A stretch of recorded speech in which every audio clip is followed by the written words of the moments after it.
All right, thank you so much for staying with Daybreak. You're just in time for that conversation that I mentioned earlier. We're talking about the KAPEDO crisis. This is a situation we've been talking about for a while now. We'd like to hear from you. What do you think is the long-lasting solutions? At Trevor Mbija at Citizen TV Kenya. Use the hashtag Daybreak. Let me introduce my guest real quick. Byron Adera is here. He's an ex-Kenya Special Forces officer and also a security consultant. Thank you so much for making time. He'll tell us how that terrain looks like and what it takes to be actually there.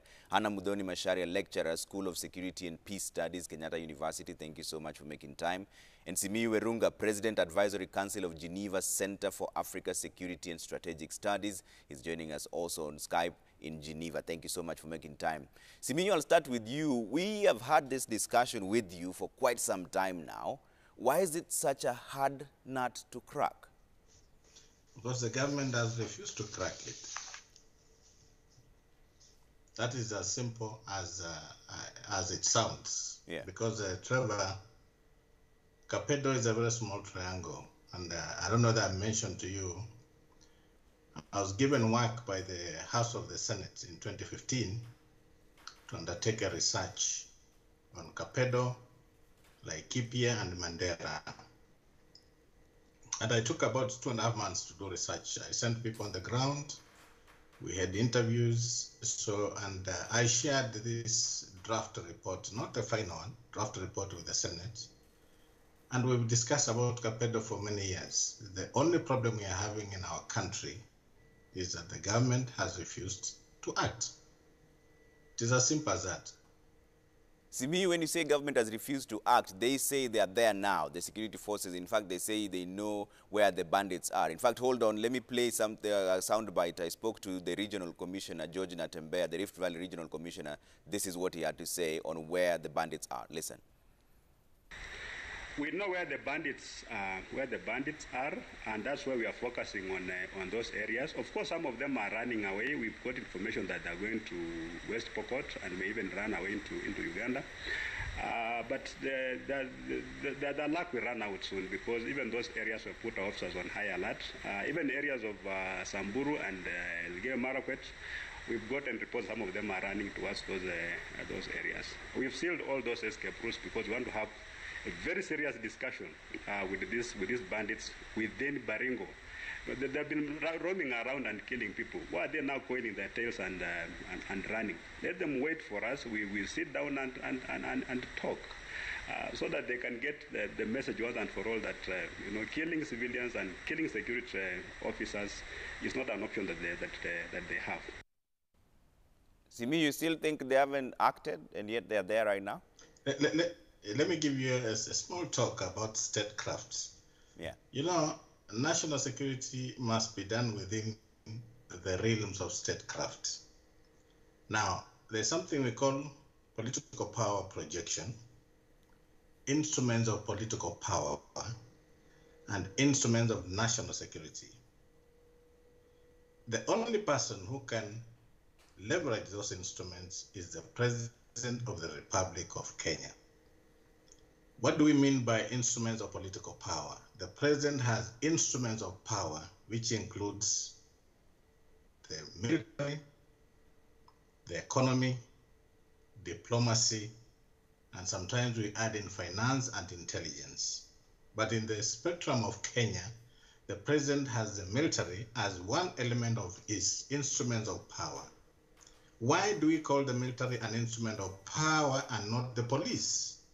Because the president has been given the constitutional mandate to use his instruments of power to project his political power to ensure that the protection and the lives of the Kenyan people are sustained. Now, we've had police in that area for many years, Trevor. They killed 42.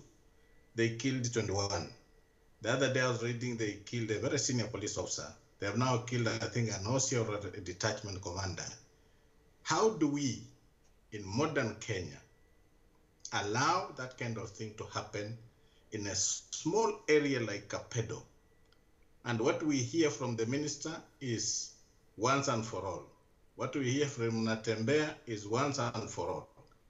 The government must use its leverage, must use its instruments of power. Yeah. It's not about talking, Trevor.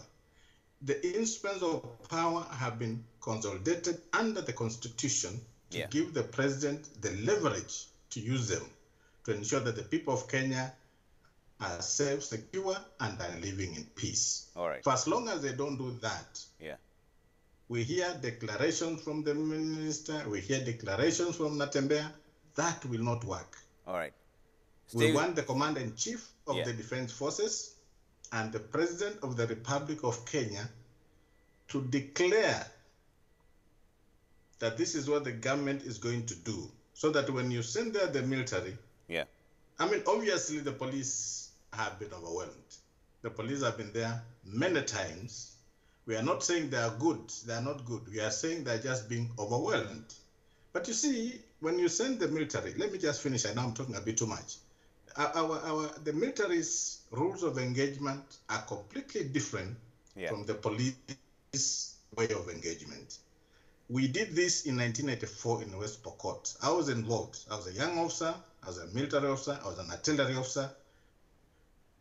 President Moi decided once and for all, go and clear the problems of West Pokot. Trevor Mbija, we stayed in West Pokot. By the time we were walking out, it took the late Lotoda another 15 years to start talking about being the paramount of Pokot. So this is what I'm trying to tell you. We shall continue talking until cows come home, but the president must put his foot down. He must use his political leverage, must use his political instruments of power, and ensure that the issue of KAPEDO is dealt with once and for all. Okay. Madam Muthoni, you have also done research on the underlying forces that inform security in communal conflict areas. Your focus was in Laikipia, but what is it that we are missing here from your research? Thank you, Trevor. I think one of the things we are missing in this situation is having a consistent approach to the situation. So constantly we have a once-off response, and then we pull out.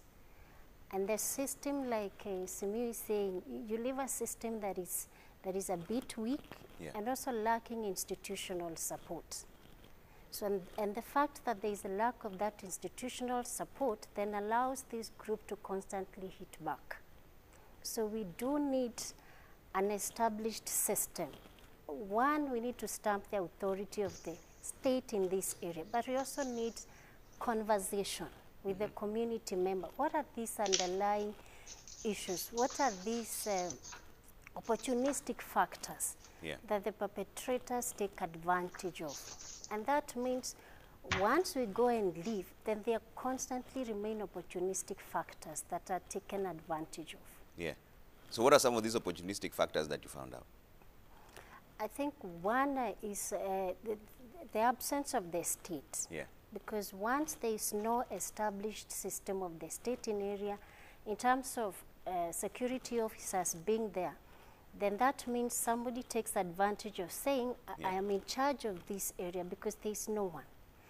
Then second, you have proliferation of arms.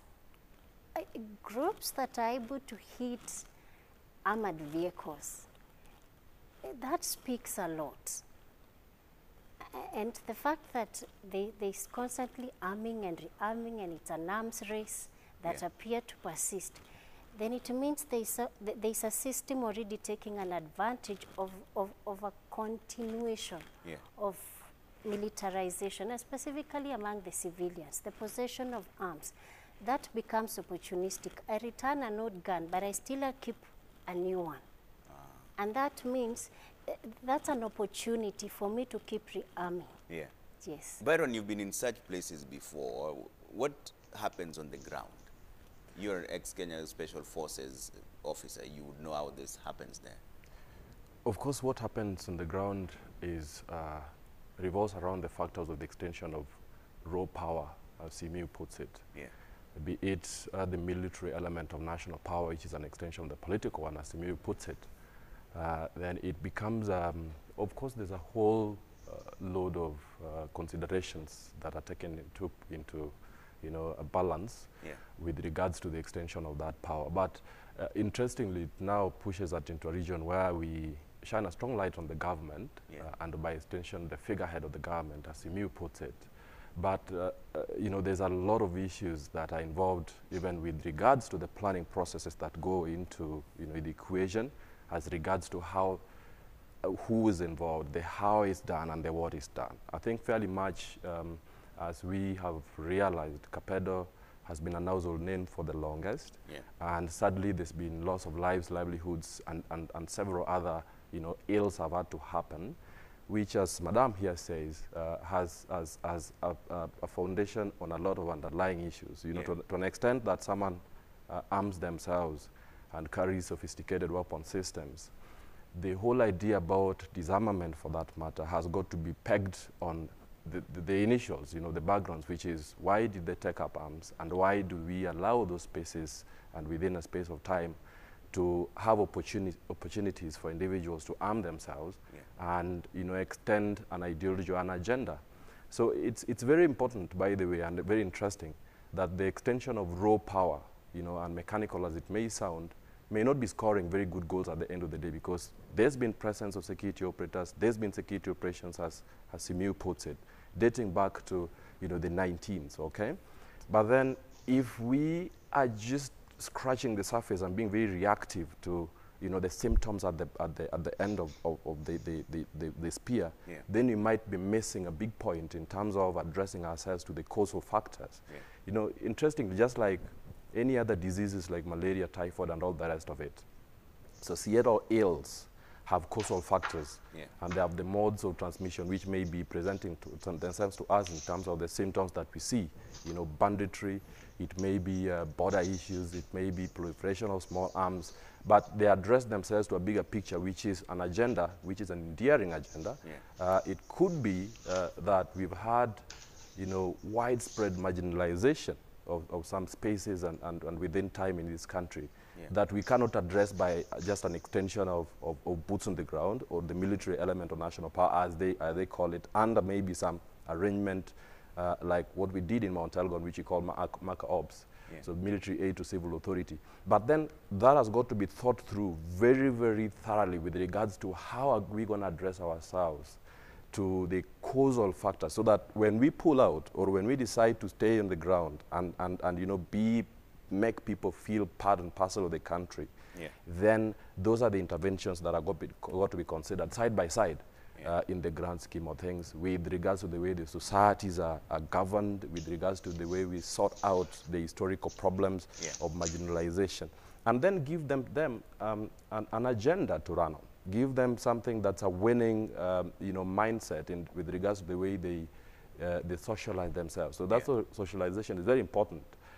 Interesting, you have had a conversation with you know, a friend of mine, and they were talking about how then you can challenge a kid, let's, yeah, say in Pokoro, in KAPEDO, and they tell you, you know, flat lies because they probably are not disclosing where the parents are. Yeah. But if the response in the past was that when you went there and you had the boots on the ground, then their uncle or their parents or whoever else that were close to them were tortured or killed in cold blood, yeah, they will not be empowered to speak like any other kid that we have in other spaces. Yeah. So the socialization has a lot to do with some backgrounds which we have to think through and extend, you know, reasonable solutions, mm-hmm, against the backdrop of history and, yeah, then changes that have taken place over time. Trust me that yesterday's solutions may not be the perfect solutions to today's challenges.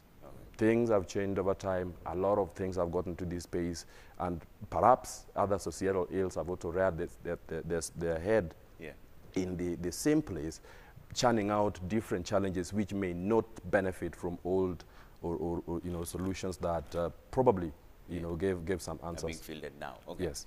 Simiu, let me bring you back into this. From your research, what really is the cause of the conflict in KAPEDO? Is this a territorial issue? Is it banditry? Yes. What is it? The cause of problems, yeah, according to my research, is territorial. It is boundary, it is territorial, it's economic, and it is livestock. Now, territorial.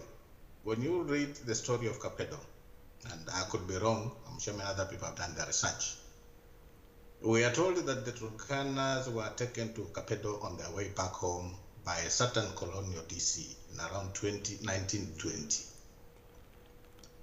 Then they never moved directly to Turkana, so they settled in KAPEDO. It was a small build-up area. Yeah. The Pokot say their area, because they don't like towns, they lived in the villages, in the outskirts, so the Turkana took over KAPEDO. Along the way, they said that the Turkana decided saying KAPEDO is a long story that has the origins in land, yeah, demarcation, and ownership. So when you look at the background story of where we are today, you realize that actually the people who are making a lot of, who are bringing a lot of fighting and problems are the Pokot from East Baringo. Now, my study showed me that all along the way, the government has been wavering. Yeah. Once in a while, they'll move KAPEDO into East Baringo. From some time, they'll move it back to Turkana. And that resulted in the Pokots imagining, and I'm not speaking for anybody, this is my research, I could be wrong. Yeah. That at some point, they felt the government was favoring the people of Turkana than the Pokots themselves. Now, when you look at the story of things on the ground, I went through some notes that even the IBC at that time, they had their own stations that were in KAPEDO, but under Baringo. We had a health center that was in KAPEDO, but it was under Baringo. But somehow they all changed back to Turkana, to KAPEDO. So it's a massive, massive amount of information that I think the government needs to look into, so that, like I said, yes, my friend there can say we need to look at society, we need to look at underlying factors, but at the end of the day, national security is not about discussion. We say you go there with two things. You go with a broom, you go with a stick. You go with a carrot, you go with a stick. Yes, there are some things the government needs to do, but there's no way, my friend, you'll tell me that we need to discuss with the people of West Pokot who are killing police officers. And we sit down with them to ask them what needs to be done. First, pacify the area, take charge of the location, then discuss with the people what the problems are. That is what the government needs to do. Yes, we know, like I've told you, my research gave me a lot of background information. But I think where we are now, first, stabilize the area, take over as a government, pacify the situation, then start discussing those things that you think needs to be done. I'll give you an example. When Museveni decided to deal the issue of Karamojong once and for all, you know, at first they were not listening to him, but he decided to have a two-pronged approach. So he went and pacified the Karamojong. He told them, I'm going to take over all the guns that you have, because you are saying if we take these guns, the Turkana from Kenya and the Pokot from Kenya will come and attack you. I'm going to position a military battalion in Karamojong. And then he appointed his wife as the Minister for Karamojong Affairs. So what I'm trying to say is, first, deal with the insecurity problem. Then bring in all those elements that will ensure that once you've done what you need to do as a government, then make sure that these people also have a way to live, to survive, and to continue being Kenyans. But it must be done in a sequential manner, so that we don't seem to be wavering in whatever we want to do, in spite of the underlying factors and problems that I'm telling you, to me, just about land and demarcation. Okay. Let me bring in Madam Udoni on this, and I'd like to hear your views based on what I asked the Regional Commissioner, George Natembeya, for Rift Valley on this same issue of the use of force. Which one comes first? Should you dialogue first or use force? This is what he had to say.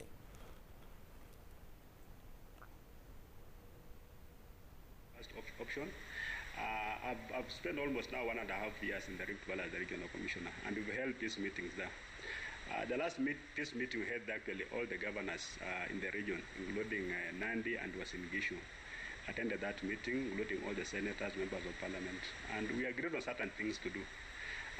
But the following day, these people are on the issue business and sabotaging all efforts to have peace there. So the objective that we have, we've said it, we want to have of all illicit firearms taken from the hands of criminals.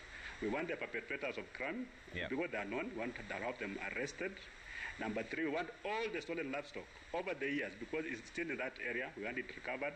And of course, we want to destroy all the illegal settlements that have been acting as hideouts for criminals and illicit firearms. Madam Mudoni, which one comes first? Dialogue or use of force? I would think, Trevor, I think we need first to pacify the situation on the ground. Because the groups, these armed groups operating in this area, they're already conscious of the previous patterns. We hit an operation, so they are aware. So we need to see the government in place, and this cannot be a talk, that we come, talk, come, because see who they are targeting. You target the security officers, and these are the agencies expected to secure the region. So we need to pacify the situation. We need to see the systems of security on ground. So once you create the system that there are officers on the ground, then we can ensure community members are back. Because from what you've seen the last 2 weeks, they're leaving. So even if you state dialogue, who are you talking to? They're leaving because of their own security, because to them there is no one here to secure us. So we need to first pacify. And one way is to have security on the ground and a very serious operation. Find who are these criminals, because we cannot keep calling them bandits. They are not thieves. It's more serious than a thief. There is no highway to steal from. So we can't call them, but these are serious criminals. They are a national challenge. So we need on the ground, we need serious operation on the ground, because we need to flush out. Until the community member feel, now we have security in the area, we are safe, we come back. Then let's start now conversation. So what is going on? What are these factors? Who are these others who have not come back? Who are those who disappeared? Because security is also a responsibility. Because if we say it's a right, then it means government comes, give me. But I don't have an obligation as a citizen in that area to say, who are these others who disappeared and they are coming back? So first we need to have an operation, flush out who is in the, find these arms. Because we can't have constantly an attack, and the kind of arms in this area, they appear very serious. They are heavy armament. Like what I found in my research, I found M16s on the ground. These are military guns in a community conflict area. That speaks a lot. So you can't talk with an M16 as somebody in a possession of M16. You need an operation, get these arms out. Then go to the stage now. Let's engage the community. Let's now have a voluntary disarmament. But from the research you did, does the community see this as intervention to help them, or is it just another set of enemies coming through when they see the security forces? Because there's also the cultural aspect of it. What do the communities think when they see the security forces coming in? Is this coming to help them, or is it just an empowered enemy? Okay, good question. I think because of the previous approach we have applied in the area, so we don't see them as friends. So we see, okay, these are groups, these are individuals we see certain times. And when they come in those specific times, they don't come as fellow citizens of Kenya coming to serve us as your security person. I'm in charge of security, so I came here to guarantee your safety because there is this threat. But the approach you've seen is an intervention, and it's an operation. So I don't see a security officer as a friend who came to secure me. I actually will draw back.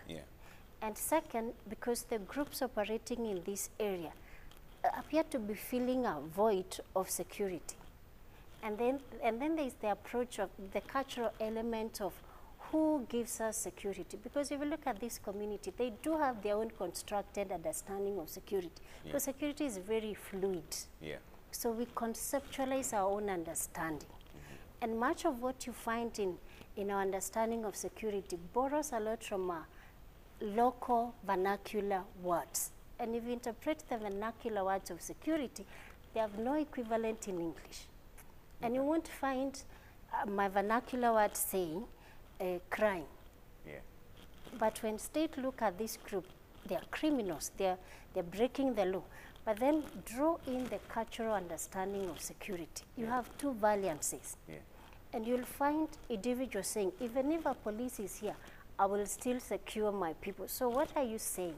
Despite having modern systems that should secure us, then I still feel I have a responsibility. And that means you're filling a void that is not your responsibility. And that's why, for me, Trevor, conversation cannot be the first stage of dealing with this situation. Yeah. Because you're dealing with a socially constructed understanding of security.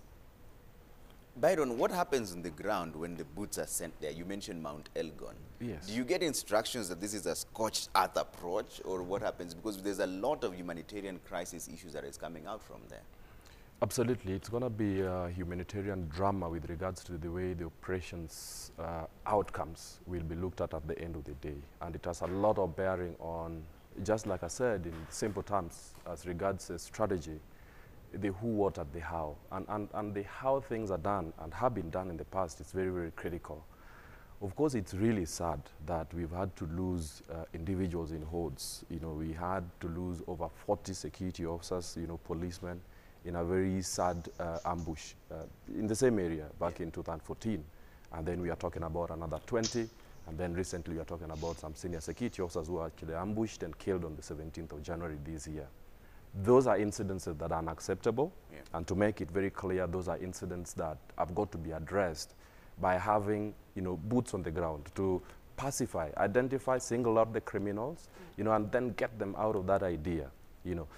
That in itself is a very, very good idea and very well intentioned. Yeah. But the way things have had to happen in the past have had to score, you know, own goals and have had to score very negative, against very negative outcomes at the end of the day. And that's the concern.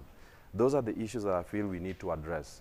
Yes, with regards to the way the operational planning is done, it must be absolutely thorough as to consider all the, you know, the issues that have got to be dealt with, how they score against, you know, whatever objectives we have at the end of the day.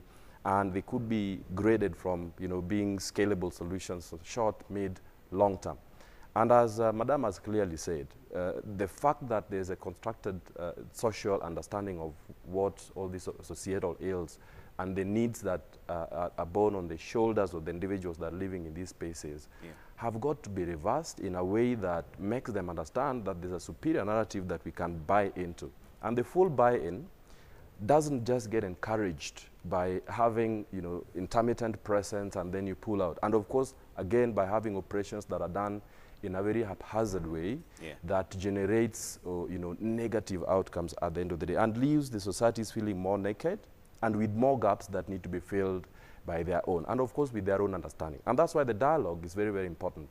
The approaches and the interventions thereof, therefore, have got to be very well thought through, and the planning processes need to have the individuals and all the stakeholders only, you know, in a setting like this, and where honest truth is spoken, and then plans and strategies are hatched out of them.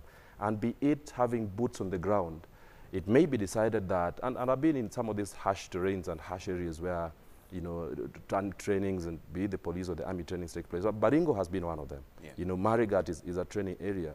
Why not decide that we are going to have full presence of these agencies with regards to training institutions being established in those areas, so that the individuals start to see that there's, you know, and with that you may be able to project other interventions, you know, the winning the hearts and minds of the people, extend some of the social amenities with regards to medical support, drill, you know, boreholes in those spaces, and have full presence of the police and the army. So they are not seen as just individuals that are coming to extend some, you know, power which is exotic and which may not bind to our dominant aspirations in those areas.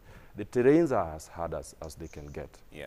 And the individuals therein, you know, we've been seeing them on TV, especially with regards to even the natural calamities, let alone the crisis. And you're talking floods one day, you're talking drought the next.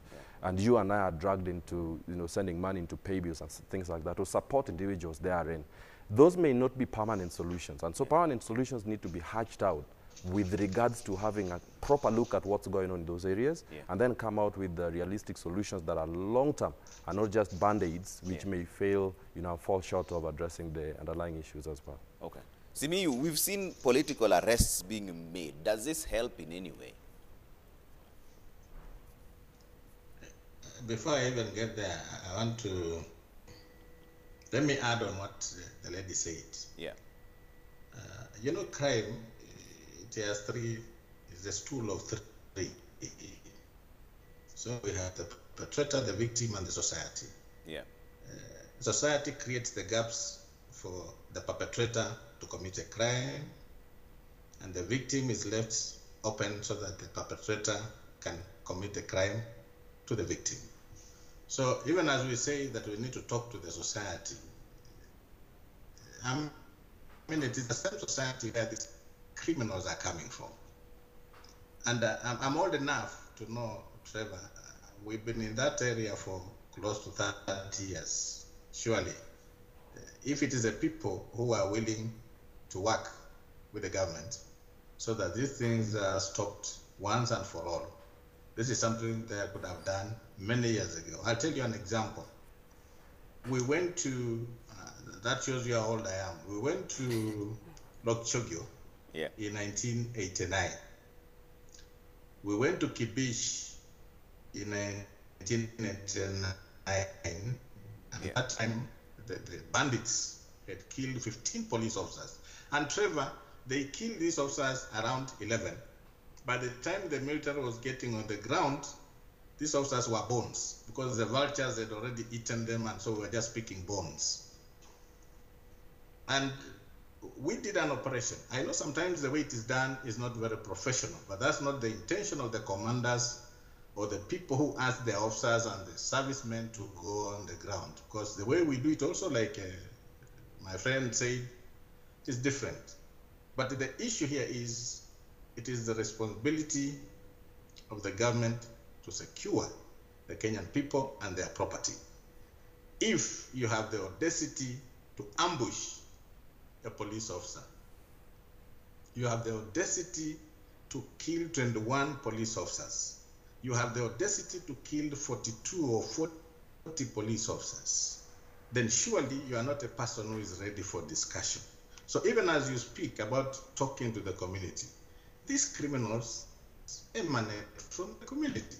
And that's why we say crime.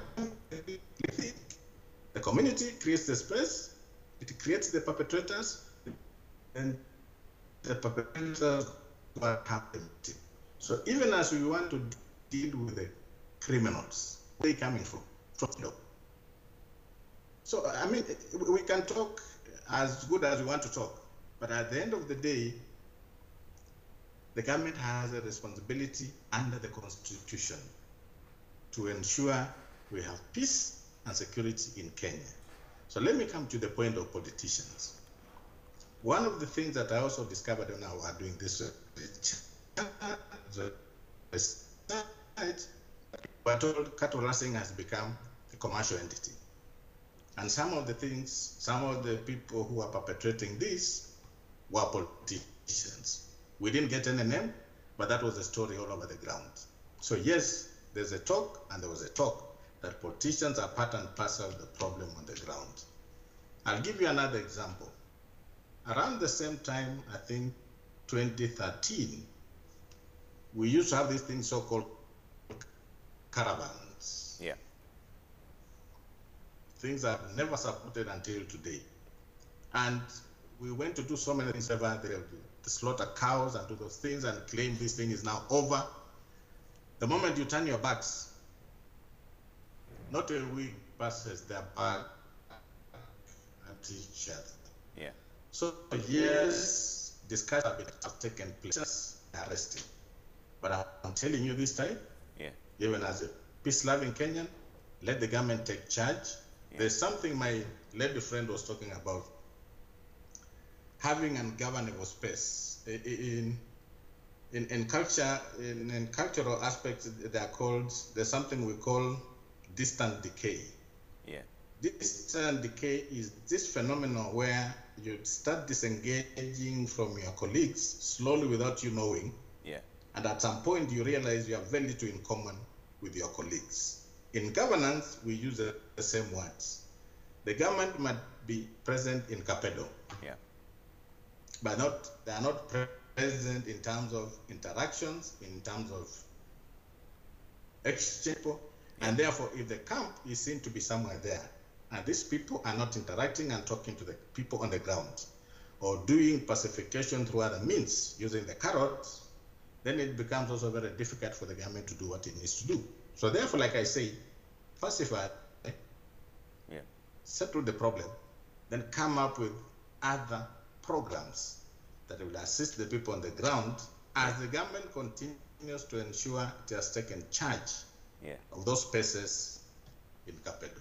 Okay. Byron, let me bring in on this issue, but first let's show you what the regional commissioner, that's George Natembea, spoke about in terms of the length of time they're willing to stay there to make this intervention count. Listen. To rid that area of these criminal elements has been frustrated by what I'm calling political interference as a kind of propaganda. So now you have people saying that you've done this previously, it hasn't worked. We have never done it before. Actually, the only serious kind of intervention we made was in 1984. When there was a serious operation in West Pokot. But for East Pokot, that area of Tiati, we've never done any serious operation there, in spite of the fact that those guys have killed 21 officers in 2014. In this current situation, they have killed 4 officers who are not even in active combat. And because the government has not been able to intervene at the level that is required, it has created a certain amount of impunity. To the extent that some people believe that they're going to take on government and actually fight the government and defeat government.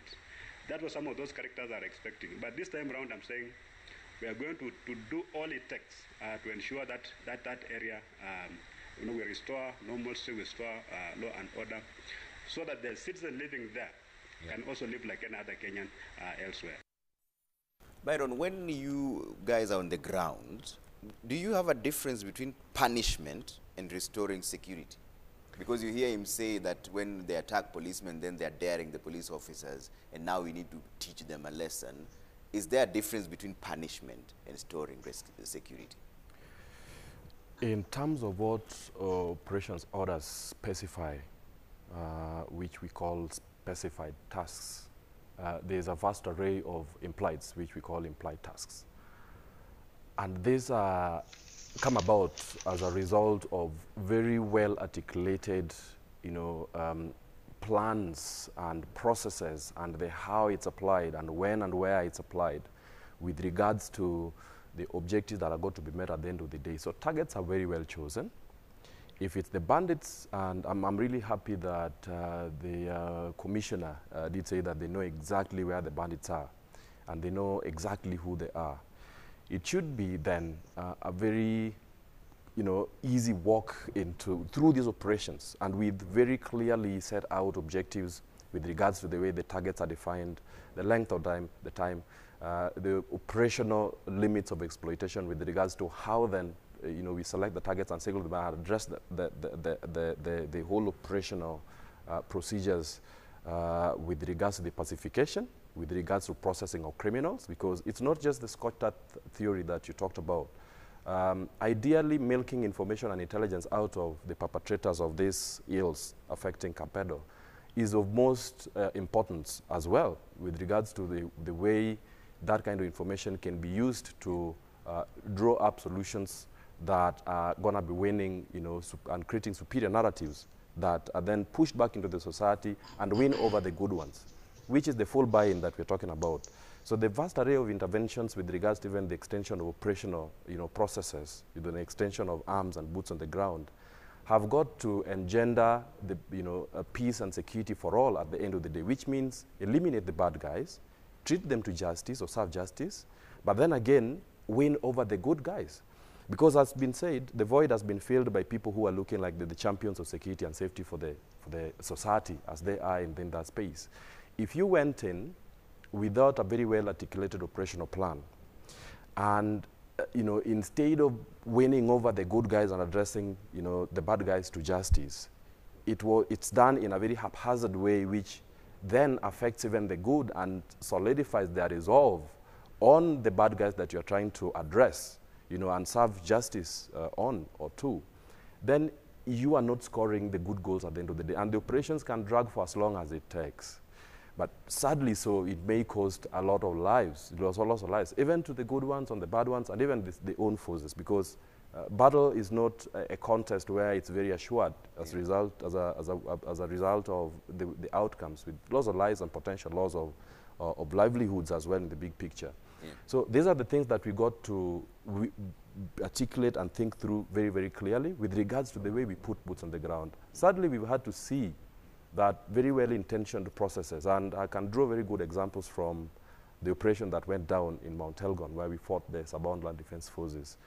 Ideally, yes, there were the very, very bad guys, but the operational orders as they are articulate what, when, and how things are happening in relation to each other, and with regards to the way the targets are identified and singled out.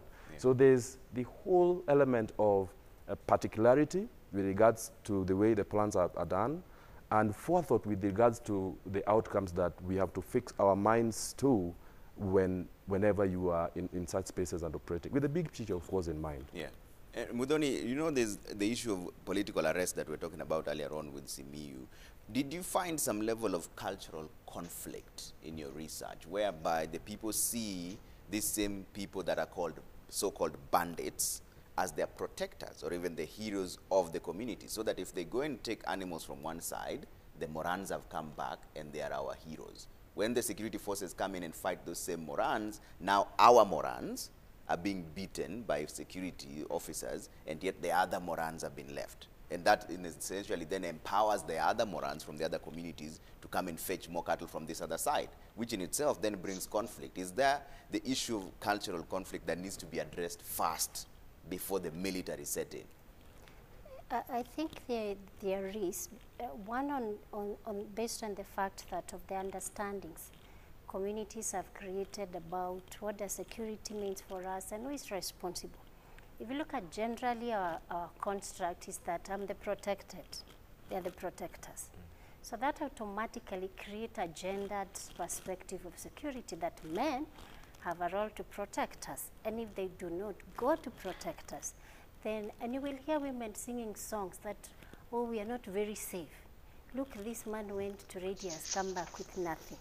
So I am not safe. Because if you look at much of the cultural construct of security ties the longevity of a community, our future, to the role played by the male in terms of securing us and bringing cattle. Because cattle is about livelihood.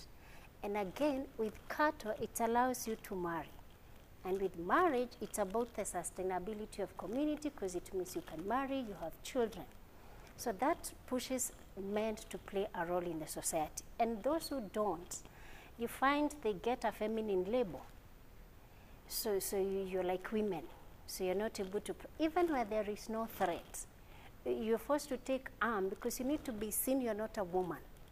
And being a woman means when the enemy does not attack you, then they'll be singing a song, look at those men. And I remember once Samburu man shared that story. He said, we were referred as women. And because we could not fight back because we didn't have arms. So we had to acquire arms for our own security. And not because there was a clear threat, but I don't want to be seen as a woman. Second, if you look at the youth, there is an association of the youth with the role they play in security. And you look, it's not just merely within KAPEDO and pastoralist community. Generally, in most of communities, if you look at Anake Afote, these are people in their young age. So there's an association of youth with the role of playing in security. And that make them mimic the duty of providing security. Yeah. And that means even when the security is provided by the state, I still have a responsibility as a member of my community to secure them. Yeah. And even when we are saying some communities, this hierarchy of elder, the youth, the senior elder is no longer there, you find groups are creating their own self-protection system. Yeah. We still group and create these knighthood watch groups. Yeah. So they walk around. They're still young men. They're still youth, because we've given them a responsibility. They have a duty. They're energetic. They're young. They can walk kilometers. Yeah. Fight those guys who are creating problem for us. And if you look at even when the commissioner says we're going to find them, Yeah. we are not likely to find an elder coming saying I was the one fighting. They may be at the back room giving the morale, giving a reason to fight. Yeah. But the primary role rests on a young With person. the young guys. Okay. And as a woman, gendering Yeah. means I wait for somebody to secure my livelihood. And when it doesn't, then I feel I'm facing a threat, whether it's real or whether it's perceived. actual, it is perceived. Yeah. But I will constantly asking, what are you doing in the house and the men are outside there? All right. Simiyu, in your research, how much of cultural conflict did you find? You know, just to add on what our lady friend is saying, you know, social construct was about Morans defending, not attacking. They were there to defend their community against attackers. Their role was defensive. Yeah. But these fellows metamorphosed into offensive gangsters. And that's when they lost their cultural acumen of being defenders of communities. Number two, when they were doing these defensive roles, they went to steal cattle or livestock, one for marriage, two for restocking, but they never used to kill. They never used to kill. They've left that one. They are now killing, destroying, and burning houses. So even as we speak about social constructs, about social norms, about social traditions, we must also understand that we are dealing with a completely different youth. And once we know that this is the kind of youth we are dealing with, then we must generate measures and mechanisms on how we deal with them. I'll give you an example. Again, back to Karamojo. When Museveni came up with all those things, of course we are not using Museveni because he's a Democrat, but I'm just saying, when he came up with those systems and Karamojo had been pacified for as long as I remember, why did they change? Because after pacifying the region, placing his military in the region, coming up with livelihood projects, the people changed. So while I agree that we had social constructs in our communities for the youth to defend, they stopped defending, they became offensive. And that's why I don't agree that we should be dealing with them the way we used to deal with our societies, because things have changed, Trevor. And then number two, even the way governments used to deal with our communities in those days when we used to practice genuine tradition and culture, it was different because we used to do it as African communities as per excellency, the way the communities used to behave. Now, when you change and you become offensive, you go to steal and kill. You go to burn houses. You go to ambush police officers. That is no longer within the community's spectrum or construct for what you are meant to be as a young person. And therefore, that's why I'm saying, yes, sometimes we might do it wrongly. Yes, sometimes when people on the ground, they go beyond their call of duty and misbehave. But I think as a country, we need to do it. Let me take you briefly to Mount Elgon. Byron, I think, was there. That time I was out. But I remember we were making a lot of noise to ask the military to go there. Yes, we had many stories. Military misbehaving, some officers were actually sacked, whatever. That is not what the commanders told the officers to go and do on the ground. Like he said, the mission plan is very clear. Mission plan is very clear. This is A, B, C, D. You go do this, you finish, you come. If plan A fails, go to plan B. But this is what we're going to do. When they go in and misbehave, of course the military will take care of those people who misbehave. But at the end of the day, the government must be very firm and finish this issue once and for all. Yeah. Did I answer your question? Yes, you did. Udoni, you know, it's just the two of us who are civilians here. The two of them are ex-forces. Do you understand where CBU is coming from? Where that it says that at that point now it changed. They can no longer be handled with the cultural gloves because now they've turned into criminals. It's true. Do you agree with that? Yes, I do agree.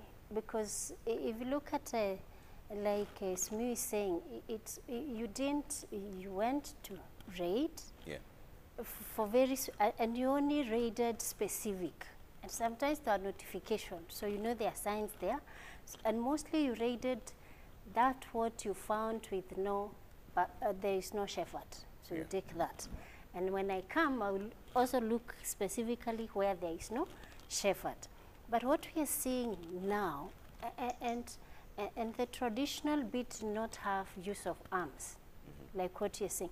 So today we cannot talk the language of culture in the security, even though we still have the title Moran, still remain because it helps us to know we are transiting from one stage of our life to another. Yeah. But in the context of security here, we cannot see this group in the language of it's a cultural group achieving a cultural objective. The mere fact of using arms and the kind of arms I'm using here, that's a criminal problem we have. Number two, if you look at this group, in this case there was no preceding attack. So it's not, we are not countering a raid that happened. Yeah. And to look at these groups who did they target, these are people sat down, like this, the cabinet secretary said, this is pre-planned. Yeah. These are people who are able to track the security officers very well. And from what I found, they actually call those hills to them, their security points. So while we might be seeing just a mere hill, to them it's a security point. So these are people who are well calculated, they have very good training considering they understand the terrain. So when they shoot, they don't miss. Two, look at when they hit, they will hit the tires. So meaning that officer is immobile. And the next thing is, we kill these officers. They look at what institution. The next thing we're hearing, you've killed the NATO officials.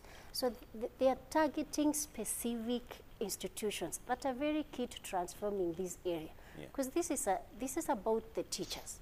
Then you've hit the school, and it's very sad. Because we've come from a situation of almost a year at home.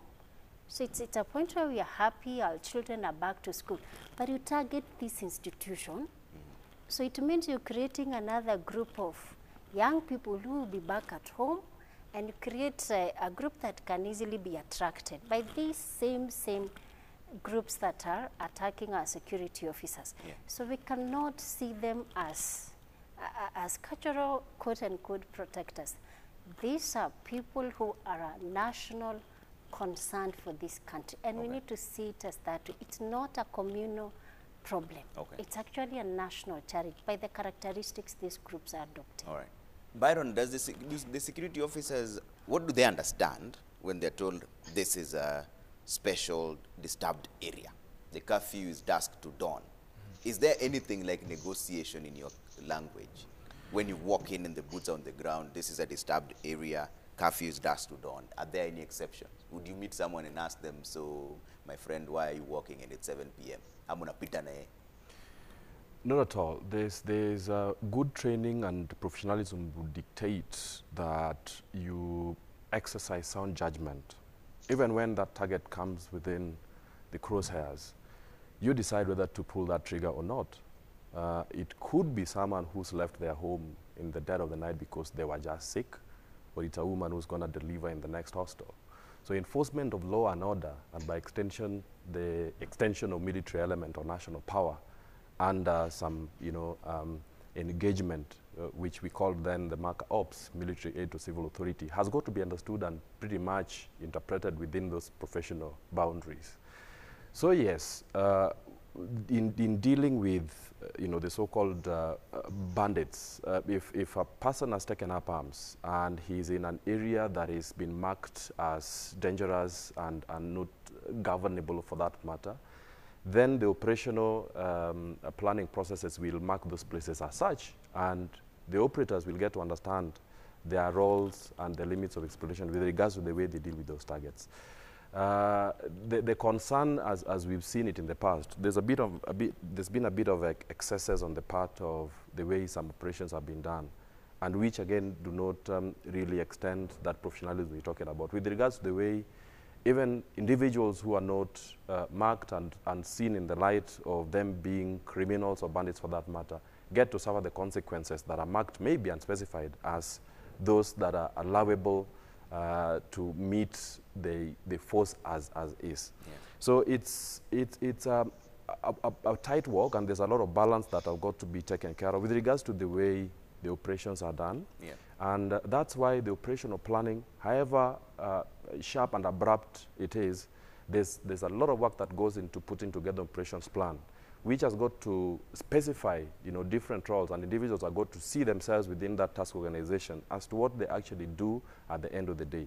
Interestingly, even within that kind of setup, there's the bit that still extends, sequentially, it still extends the carrot bit that Simiyu talks about. I mean, you get individuals that have been shot or caught in the crossfire, extend that carrot bit, which means ideally provide the social amenities that they depend on, whether it's shelter, whether it's treatment, whether it's medical support.